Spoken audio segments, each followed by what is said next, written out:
Guys, good morning. Ngayon, checkin na natin yung in-incubate natin na dalawang itlog sa atin DIY incubator. Kasi kagabi may crack na yun. Malalabas na yung isa. Titingnan natin kung nakalabas na. Mukhang nakalabas na. Natin siya. Taglugon, saka yung itlog nila hindi maganda yung pagkakaano. Ay, isa nakalabas na. Oh. Nakalabas na yung isa. Itong isa buhay, pero buhay siya pero parang mahina. Oh. 20 days nila, itong isa nakalabas na. Nakalabas na yung sisiw. Itong isa mukhang mahina. Tutulungan natin ito ngayon. Tulungan natin na makalabas. Kasi sabi nung iba, guys, binulatan na natin. Kasi mukhang 50-50 itong isa. Hindi ko alam kung sobrang mahina.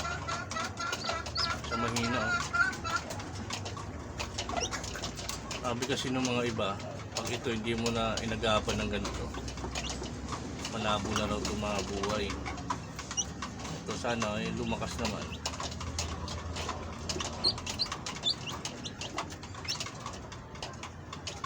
Gawin mo ilang piraso to, 20 piraso, 4 lang may similya, nabulok pa, na bumigay pa yung dalawa.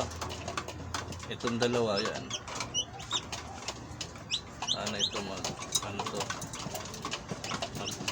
magbuhay. Yung isa buhay na buhay. Oh. Ito yung pangalawa naman. Pangalawang pisa namin dito. Kasi mahirap magpapisa ngayon gawa ng ulan. Ito, babalik natin ito ulit doon. So yung guys, yun lang.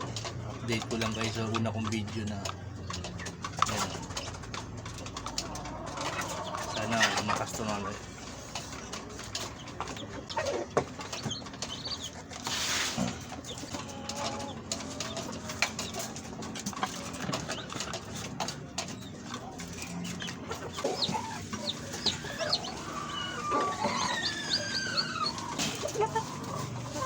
Guys, ito na yun. Iba talaga pag yung inahin ng nagpisa, magkagaya ng nito pag ganito, bantayin. Bantayan mo siya, hindi kagaya pag may inahin, kahit hayaan mo pag napisa, ilagay mo lang sa ibang lagayan, okay na. Ito yan, naghahanap pa ng lamig ng init. Ayaw. Balik natin doon para maano yung niya, kapatid. Ito, 1 day, ngayon 1 day 22.